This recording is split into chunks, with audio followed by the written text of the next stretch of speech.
Welcome into the Lakers Report by Chat Sports. I'm Jeffrey Cooperstein, and on today's show, one question the Lakers must answer if they want to compete this season for the Larry O'Brien Trophy out in June.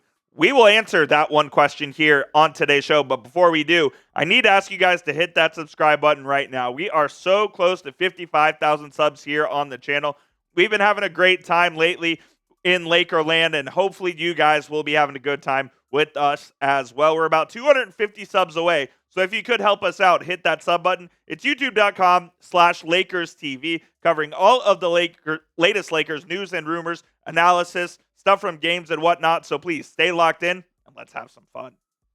Here is the question the Lakers absolutely must answer for the rest of the season. How are they going to protect the rim? This Lakers big man group right now, let me tell you, it is not good. Now you have Jaxson Hayes, Alex Len, and then you have Christian Koloko and Trey Jemison who are on the two-way deals. And what I will say, Jaxson Hayes in the first game against the Jazz before the All-Star break and Luka's debut looked pretty good and looked like a competent center. But that's all he is competent. I don't even know if you can call him a starting caliber center in this league.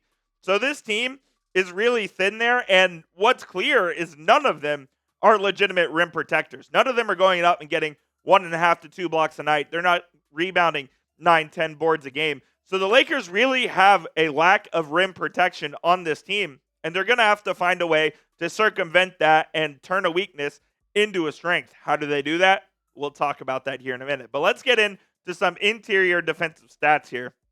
Opponents' points in the paint, 50.4. That ranks 23rd in the league. Second chance points, 14.7, is 22nd. Defensive rebounds per game, 32.8. That ranks 22nd in the league.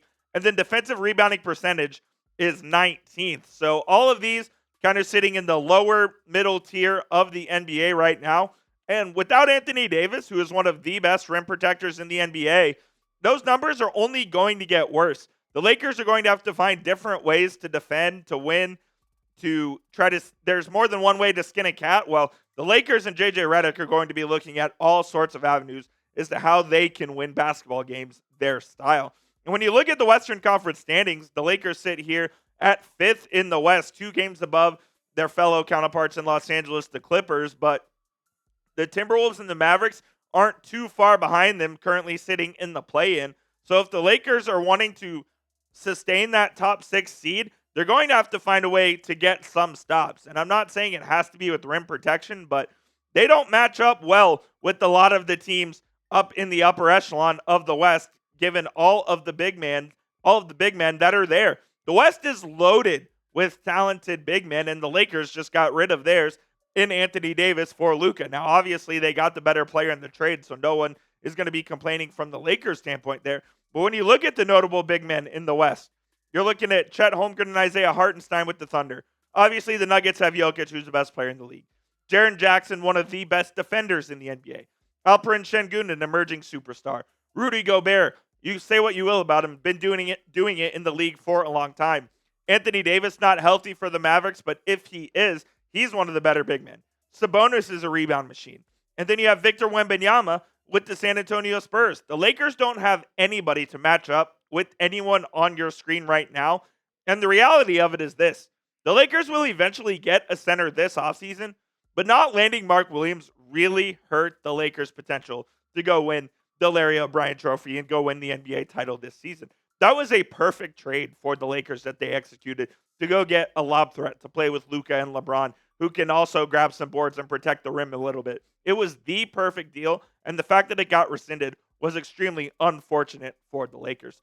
Coming up next, we'll talk about how the Lakers can circumvent that lack of rim protection and how they can deal with it. But first, we need to tell you guys about our sponsor, which of course is PrizePicks, America's #1 daily fantasy sports app. PrizePicks has over 10 million members and billions of dollars in awarded winnings, making daily fantasy sports accessible to all. You just pick more or less on at least 2 players for a shot to win up to 1,000 times your cash.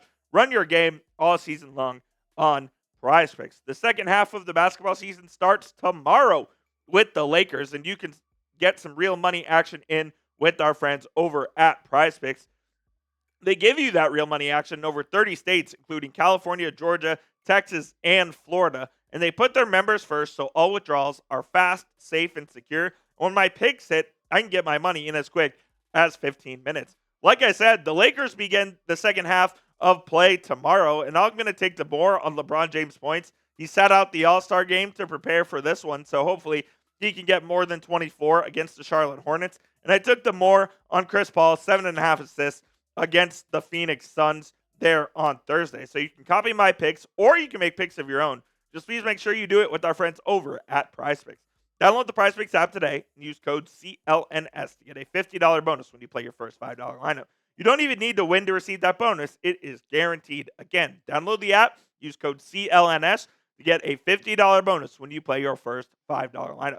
That link will be in the comments and the description of today's show. It is PrizePicks. Run your game. So how did the Lakers deal with that lack of rim protection? You embrace who you are. Plain and simple. You have LeBron James and Luka Doncic, two of the most talented offensive players to ever play this game. You have to go full on offensive assault. Kind of like circa Phoenix Suns 2006 type vibe. You got Luka, Austin Reeves, LeBron James, Rui Hachimura, and Jaxson Hayes. That's what your starting five looks like. Then you can have Dalton Connect coming off the bench to add some scoring as well. High-powered offense is how the Lakers are going to succeed this season.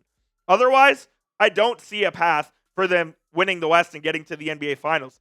They have to be an offensive juggernaut. And with the guy like Luka, who they just acquired, who is one of the very best offensive players this league has ever seen, that's kind of what they have to fully embrace in. This year, Luka is having a quote-unquote down year, and he's averaging 27, 8, and 7.5 on 46% shooting. This guy the Lakers acquired is one of the best offensive players to do it. I think, is the best offensive player in the league right now. And since they couldn't add a true rim protector to give them a real two-way identity, I think the Lakers really need to play at a super fast pace. And they need to play run-and-gun offense and try to score 125 points a night and be the best offense in the NBA. When you look at what Luka is good at, he's not really good at pushing the pace. Or he is good at pushing the pace. He doesn't like to push the pace. He likes to play a little more slow, a little more deliberate. But with the Lakers' current makeup, I think he's really got to push it. And the Lakers have to play at one of the fastest paces in the NBA for the rest of the season. And if you get to the postseason, you can never count out the Lakers because Luka is an absolute postseason killer. That 30.9 points per game is second in NBA history in postseason points per game, only next to some guy named Michael Jordan. I think that's pretty good. So if you get to the postseason, you know Luka and LeBron are going to elevate their games, and you can try to win a couple of series. I do think their ceiling is limited without Mark Williams and without an effective big. Hopefully Jaxson Hayes can elevate his play a little bit, but I think the Lakers really need to go full-blown offensive juggernaut in order for them to contend this season. And this will be an adjustment for LeBron, who has played on teams historically that are very good defensively. The Lakers team that won the 2020 NBA title was a fantastic defensive team. A bunch of his teams in Cleveland were very good on the defensive end, as were his teams in Miami. So he is used to playing a style of basketball where defense and passing comes first for him. But now it's got to be the Lakers. It's got to be the Showtime Lakers. You got to go out there. You got to show Luka magic. You got to show LeBron and his passing ability. You got to have Dalton Connect out there scoring.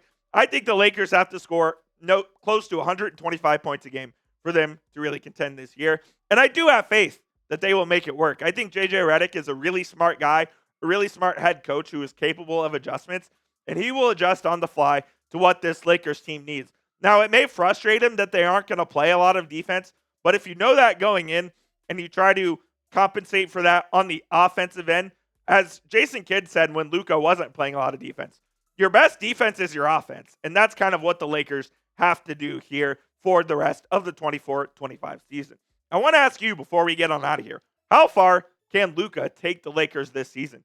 Do you think they can win the NBA title? Do you think it's the conference finals?